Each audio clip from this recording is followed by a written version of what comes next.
Yung mga nagsasabi diyan, kasamang Jade, they are anti-Filipinos. Because if you are a Filipino, no matter what your political color may be, dapat ang ating nasa puso ngayon at sa isip, yung ating soberenya, ang ating sovereignty as a country. Kasi kung wala tayong sovereignty, wala tayong bansa, wala tayong dapat ipagmayabang. We are stateless kung wala tayong sovereignty. You know what will happen to stateless persons? Naku, wala tayong rights. Kaya yung statehood, it's being fought by blood, sweat, and tears. O nagkaroon tayo ng state, nagkaroon tayo ng independence after being colonized by foreign powers. Dapat yan ay ating i-preserve. Dapat yan ang ating paglaban. Pero kung ang ugali natin ay parang colony pa rin tayo, so mabuti pa babalik tayo sa dati. And we should stop claiming to be that the Philippines is a sovereign, democratic, and republican state. Wala yan kung i-surrender natin yung ating of our political belief, our political... Dapat hindi ito about kalaban man natin or hindi. It's about our country. We should be united. Kaya nga ngayon, Jade, grabe talaga ang division ng ating bansa. Yung ating paghati-hati ay talagang masama na ito sa ating nation. At yung mga heroes natin na bumuhis ng kanilang buhay, na kanilang dugo, I think they will wake up from their grave kung pwede pa lang. Saka sabihin lang, sayang yung mga sakripisyo namin kung yan ang maugali niya. Because what they were fighting for, yung interest ng kanilang mga anak at sa sunod na mga henerasyon. Tayo na yung generation na yan. Pero ang pinaglaban ng ating mga bayani ay parang it was all put to waste. Kasi bumalik naman tayo sa dati ng ating sinusunod ay ating we are puppets of our foreign masters. Attorney, kayo ho ba ay sumasang-ayon doon sa ginawang paglusob, paghahabol, pagrasting, ayon pa kay Senator Bato de la Rosa doon sa loob ng Senado kahapon? It was an insult, an assault to the Senate as an institution na must be condemned at hindi sana yan mangyari sa ating bansa because the Senate is the people's chamber at saka yung ang chamber na yan ay sagrado yan and that should not be just trampled upon. Its dignity, integrity, and independence must be protected. May ginamit... Ang nangyari hapon ay talagang it was a desecration of its independence at saka integrity. Dignity as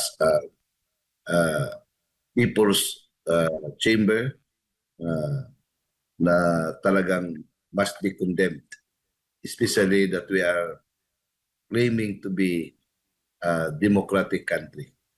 Never in our history that the Senate has been treated like what it suffered yesterday. Ginawa po daw ng NBI agents po yung kahapon na paghahabol at hanggang pag-aresto kay Senator Bato de la Rosa dahil may inilabas na umano ang ICC na arrest warrant na ipinakita nga kahapon nandoon mismo si Antonio Trillanes. Attorney, ano ho ba sino ba dapat ang magpapakita, magdedetermine na merong legitimate na arrest warrant laban sa isang Pilipino, particular na isang opisyal ng gobyerno? Jade, Our country is a government of laws and not of men. And under our constitution, only a Philippine judge has the authority to issue warrant of arrest or search warrant after finding a probable cause from the complainant and the witnesses that he will produce. Yan ang batayan ng pag-i-issue ng warrant of arrest. But ang nangyari, isang foreign warrant accordingly na wala tayong legal obligation to follow. Nonetheless, kung meron mang warrant of arrest, it should be implemented in accordance with our Constitution. And in fact, the Senate has already passed a resolution outlining the procedure within which a foreign judgment can be enforced.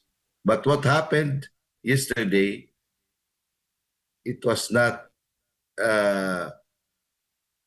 acceptable. It was totally unacceptable because no less than our law enforcement agency under the executive branch is the one or was the one violating our Constitution.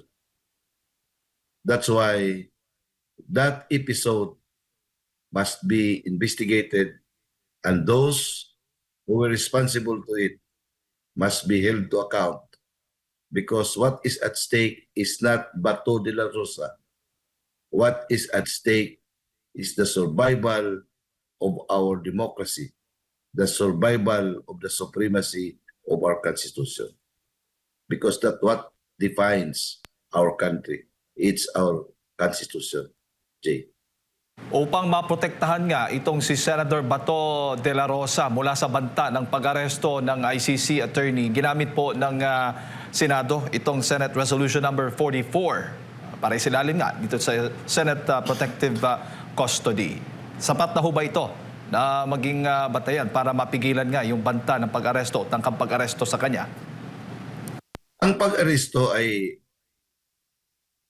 isang separate process. But that process must be implemented in accordance with our Constitution. And at the same time, with the guidance of the Senate resolution, which is an expression of the sentiment of the senators. And it is just like the expression of the sentiments of the people because the senators represent the voice of the people. So meron ng mga procedure dyan, Jade, at hindi pwede yung i-shortcut kasi that would be the destruction of our republic, the destruction of our country.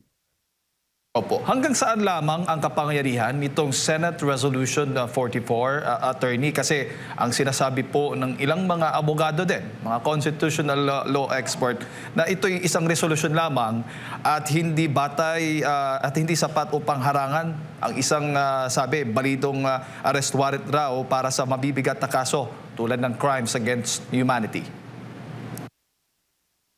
Yes, it's a resolution. It's a resolution as an expression of the wisdom of the senators. It can also serve as a guide to the judiciary branch because as of now, there is a pending petition filed by Senator Bato before the Supreme Court. Or if the implementation of the warrant will be if the implementation of the warrant will be effected, meron namang procedure din yan because it must be in accordance with the extradition treaty requirements. So dadaan pa yan ng regular courts. So that is the process because meron man tayong talagang batas. Hindi po talaga pwede na yung foreign judgment na wala naman like ICC, wala naman silang law enforcement mechanism. Hindi naman talaga pwede yan na parang hook, line, and sinker the Philippine government will follow. What is primordial for the Philippine government is to uphold the interest and welfare of its citizens, especially for a sitting senator who was voted by millions of the Filipino people to represent their voice in the Senate. At the very least, the Philippine government has to protect its own people. Ibig sabihin, attorney, ay hindi siya po pwedeng lumabas sa Senado dahil nasa ilalim nga siya ng proteksyon para hindi kung may tangkamang pag-aresto ay hindi ganon kaagad-agad at kumbaga kailangan niyang gamitin muna lahat ng legal remedies bago ipatupad yung arrest warrant laban sa kanya, isang foreign arrest warrant, attorney. Jade, under normal circumstances, Bato de la Rosa should be free. He should be like us. He should have freedom to move around. And he should have the protection of the Philippine government. But what is happening right now, it's the Philippine government which is doing the parang oppression at saka yung pag-deprive ng rights ni Senator Bato because politics is behind all of this. Ang masakit dahil ang politics has penetrated into our institutions, especially our law enforcement bodies. Naging weaponized na ito in order to serve the interest of some interest of the politicians, interest of the, especially the interest of the foreign powers. Yan ang masakit dyan, kasamang Jade. At nakikita ho ba ninyo, attorney, na yung nangyaring tensyon kahapon dyan sa Senado ay makukonsidera mo nang nagkaroon na tayo ng constitutional crisis matapos nga nagbanggaan ang Senado, ang mga personal individual, Sergeant at Arms at itong mga law enforcement agencies sa pagsisilbi ng umano'y arrest warrant? Hindi lang crisis, Jade. It was already an assault to a duly established institution like the Senate, which is supposed to be respected and given dignity. Iyan ang masakit. It was no longer more than a constitutional crisis. It was already an assault to the independence of the Senate. Sa ngayon ba ay may obligasyon pa rin ba ang Pilipinas sa ICC, attorney, at kailangan tayong sumunod doon sa kanilang inilabas na arrest warrant laban sa isang opisyal ng gobyerno sa katauhan nga ni Senator Bato de la Rosa? Kasamang Jade, wala tayong obligation. If we have to uphold our sovereignty, wala tayong obligation sa ICC. First, we are no longer member of the ICC. Second, under the Rome Statute, kahit pa member pa tayo, ang ICC is a court of last resort under the principle of complementarity. Ibig sabihin, kung mayroon pa tayong functioning courts, dapat ICC should not come in even if we are member. But how much more if you are no longer member? Wala tayong pakialam. Ang nangyari kay former President Rodrigo Roa Duterte, hindi siya binibigyan ng pagkakataon to question the process applied to him because it was really a case of extraordinary rendition. It was the Philippine government who delivered our own former president to the ICC, which is an affront to our sovereignty. Let it be made as part of our dark chapter of our history as a country. But that should not happen again to Senator Bato de la Rosa and to other people who are supposed to be protected by our government.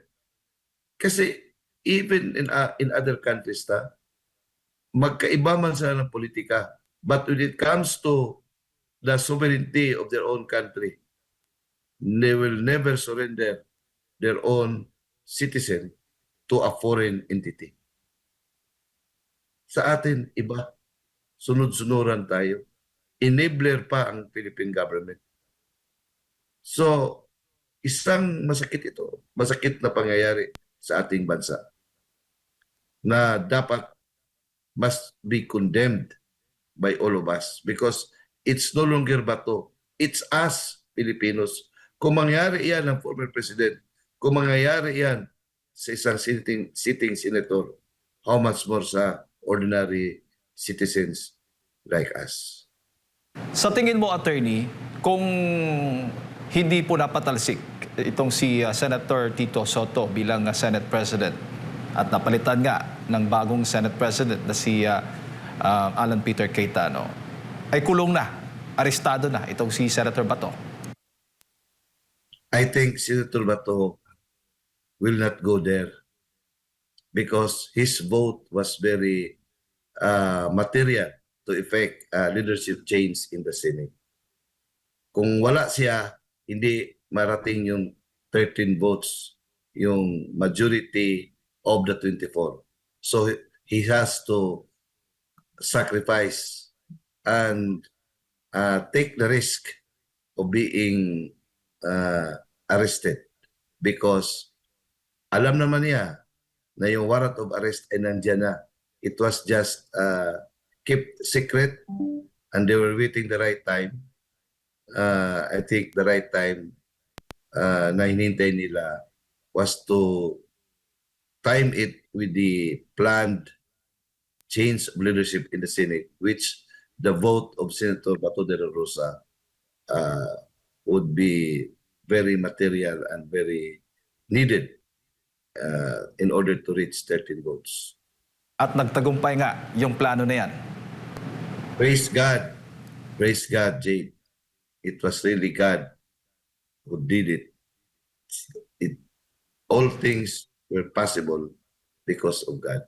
Attorney, makakasira ho ba sa imahe ng institusyon ng Senado yung patuloy nilang pagkakanlong o pagpoprotekta dito kay Senator Bato de la Rosa, considering kung pakikinggan mo yung kanilang mga kritiko, ang sinasabi dapat isuko na lang, isurrender na lang itong si Senator Bato de la Rosa sa ICC? Yung mga nagsasabi diyan, kasamang Jade, they are anti-Filipinos. Because if you are a Filipino, no matter what your political color may be, dapat ang ating nasa puso ngayon at sa isip, yung ating soberenya, ang ating sovereignty as a country.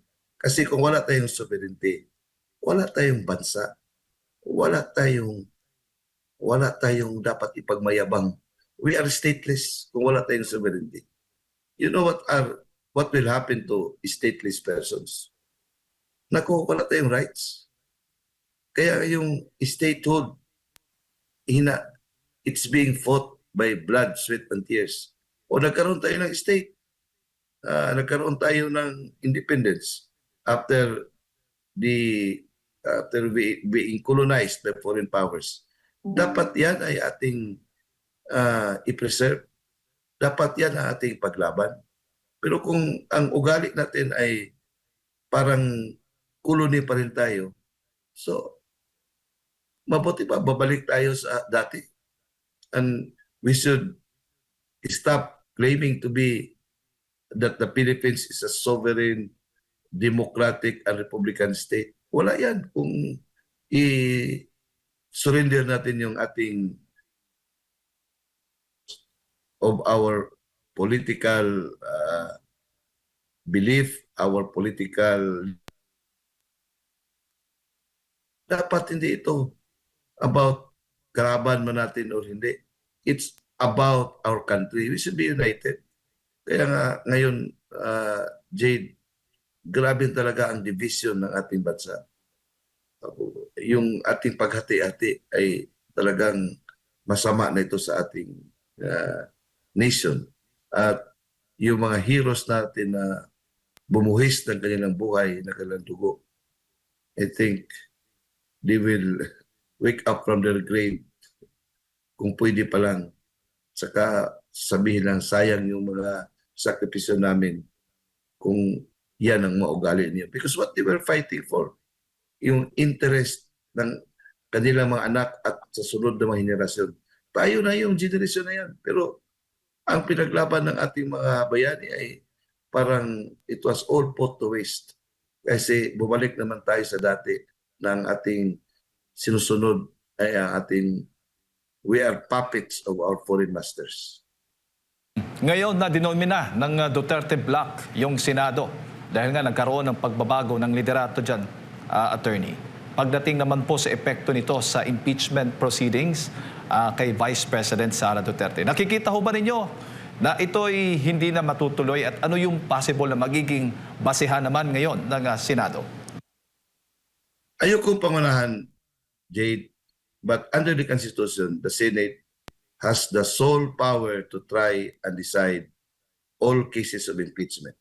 So, because the articles of impeachment, I think, are already on their way to the Senate will have to dispose of it in accordance to its constitutional mandate, the power to try and decide as to how they will exercise that power. That is their own prerogative because under the principle of separation of powers, meron silang kapangyarihan how to dispose of that power to try and decide. Now, that should not be interfered with because that is a political question. And even makita natin kung ganyan lang kung yan ang basihan natin ngayon, yung 13 votes which now constitute 13 votes which now constitute the majority of the Senate, that is more than the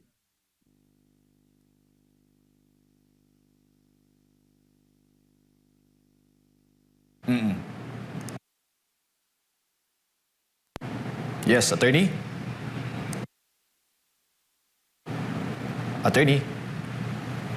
Ayan po, balikan lang po natin si Attorney James Reserva, isa pong political at constitutional professor, ang ating napakinggan na mga kapartners. Kaugnay nga dito sa magiging epekto ng pagbabago ng liderato sa issue po ng impeachment proceedings laban kay Vice President Sara Duterte. Ngayon, lalo't nakalusot na nga, na-impeach na nga doon sa Kamara ang Vice President at yung mga articles of impeachment ay na-transmit na dyan sa Senado. Inaasahan natin, magko-convene na yung Senado at didinggin yung articles of impeachment o kung magpapatuloy pa silang magkaroon ng impeachment court, kung wala pa silang nakikitang hindi maganda dito sa articles of impeachment, kung hindi malabag.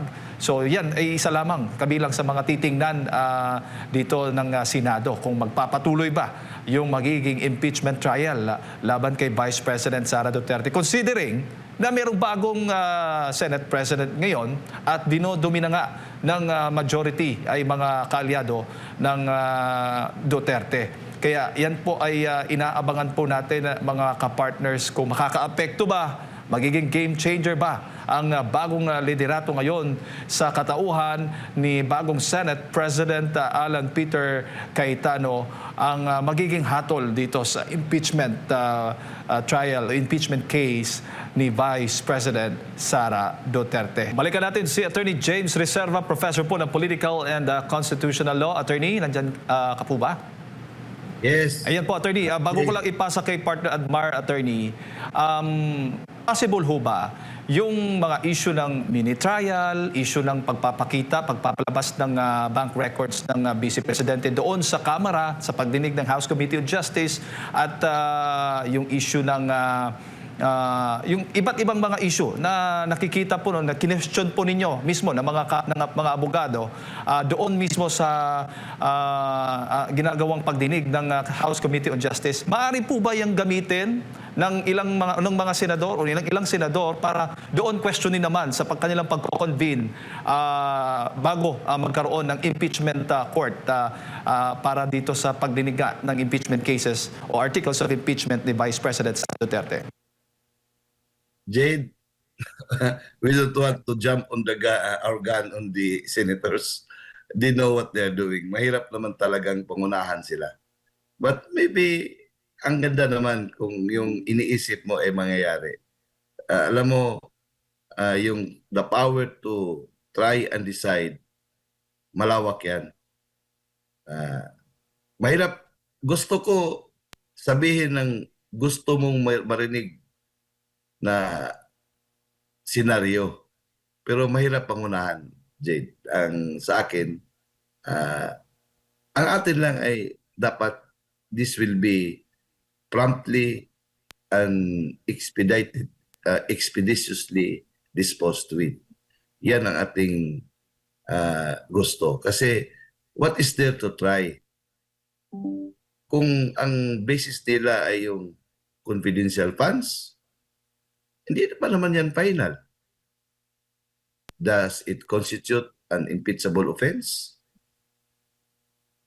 Bakit siya lang ang parang selectively being investigated on the use of confidential funds? So about the confidential funds of other high officials of the government, the president, the secretaries, and mga military at saka yung mga LGU officials. So diyan pa lang makita natin na hindi pa final at saka pangalawa, hindi pa violation na ng Equal Protection Clause na isang right natin under the Bill of Rights. Pangalawa, yung kamadriaga. What is there to try? Na alam naman na it was really parang kwentong barbero. Hindi ka na nagkamali nga sila. Yung script ay talagang ang daming butas na talagang nakita ng mga tao. Nakita natin, invented lahat. Yung mga dates niya at saka yung mga sinasabi niya na mga events, like for example, yung bigay ng painting, na easily debunked. At saka, what is there to try? I-try mo yung isang polluted witness. Pangatlo, yung sasalin. Hindi naman kasali sa impeachment complaint. So, it becomes a fishing expedition. At saka yung bank records, alam naman natin na illegal yun. At saka yung the way that was being presented ay talagang it was designed to create a narrative na nagkaroon sila ng billion-billion na pera. Naku, hindi man yan kasi what is being presented is transactions. Transaction, deposit, withdrawal, deposit, withdrawal. Yan ang transactions. Hindi man sinabi doon kung ano yung balance. So, from the face of it, it is very clear na, at saka yung grave threats, ano ba yan? Grave threats, in fact, it's sinasabi ko yan categorized as yung minor crime cognizable by first level court, yung MTC. Does it rise to the level of a constitutional, does it rise to the level of an impeachable offense? So, iyon pa lang, pwede na yan ma-dismiss, pero huwag na lang natin pangunahan. Kasamang J. Attorney, may buntag si Admar po ito. Admar, okay. May buntag, Admar. Opo, maaari bang i-invoke ng mga otoridad doon sa kanilang pagsisilbi ng kanilang arrest warrant, or maaari ba nilang gawing rason na meron namang history dyan po sa Senado na meron silang sinilbihan ng arrest warrant, kagaya po ni na Senador Leila de Lima patungkol po sa kaso nito dati na drugs, si dating Senador Antonio Trillanes na kasong rebellion. Or malaki ang kaibahan nito kasi itong mga warrant of arrest na Malaking isinil- kaibahan. Opo. Malaking kaibahan. Because those arrests that were served in the Senate are warrant of arrest that were issued by the Philippine court, Philippine judges. So, under the Constitution, we have to follow the rule of law. Pero ito iba kasi who issued the warrant is not our Philippine judges.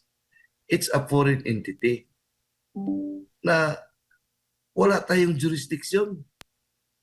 Yung issue of jurisdiction ni rule ng ICC doon kay President Duterte, siyempre nandoon na sa kanila eh.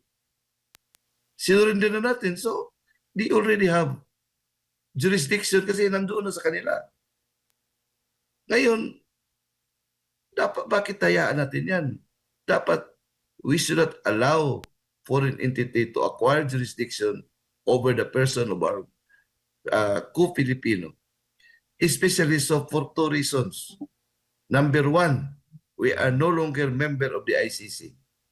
Pangalawa, kahit member tayo, ICC will operate only as a court of last resort under the complementarity principle na as long as we have a functioning courts, ICC should not come in. We have a functioning court. We have a functioning judicial system. So, we have no reason to surrender our brother Filipino to a foreign entity.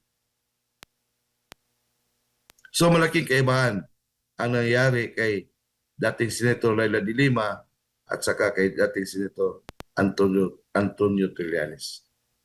Opo. So, ibig sabihin, yung naging akusasyon din ni Trillanes, private citizen Trillanes, ay hindi tama yung sinasabi niya na ang ginagawa daw ng Senado sa pagbibigay ng protective custody, inihambing pa yung mga past na pagsisilbi ng arrest warrant ay obstruction of justice, Attorney. Hindi.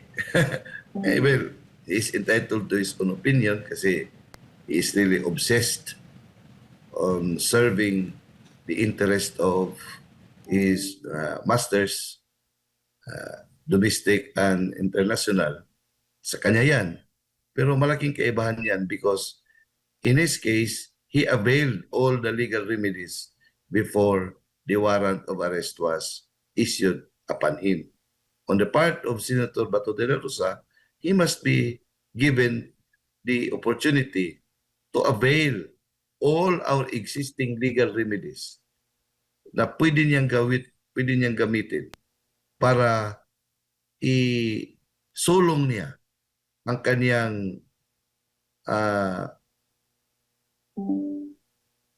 kanyang what he believes in na dapat hindi siya pwedeng arestuhin.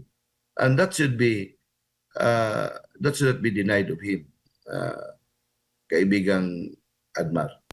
Opo, kasi ang kaibahan din po doon sa pagsisilbi ng arrest warrant sa unang dalawang senador na nabanggit natin, dating mga senador, wala naman pong habulan na nangyari. Nagkaroon ng magandang koordinasyon at walang duguan. Kahapon kasi parang dami pong mga komosyon na parang pinipigilan nila. Di mo alam kung dahil ba sa ICC warrant man nagkaroon ng ganun or para pigilan na makapasok sa plenaryo dahil magkakaroon ng botohan sa panibagong liderato, Attorney. Actually, yan talaga ang dahilan. Una, they wanted Bato to be arrested and brought to The Hague in order to lower the threshold of the votes needed to convict the Vice President. Because in that case, kung si Bato de la Rosa is no longer within the jurisdiction of our country, maging 23 na lang ang basihan as base to compute the two-thirds. So, instead of 16, maging 15. Pangalawa, they have to prevent Bato from going into the Senate and to arrest him so that he cannot vote on the resolution declaring all positions vacant in the Senate that would effect a leadership change because it would fall short the requirement of majority of all the members of the Senate, which is 13. So ang vote niya ay kailangan maging 13 yung resolution to unseat Tito Soto and install Senator Alan Peter Cayetano. May God guide him and bless him. Opo. Ating Senate President. Opo. Attorney, napapanahon na ba na maglabas pa ng mas malinaw na desisyon din ang Korte Suprema? Kasi doon po sa kanilang April 25 na... Admar, please, Admar. Opo. I don't want to appear dictating upon the Supreme Court. I'm a lawyer, Admar. Opo. Pero ang punto ko lang po kasi ito, attorney, ito lang po. Putting pressure.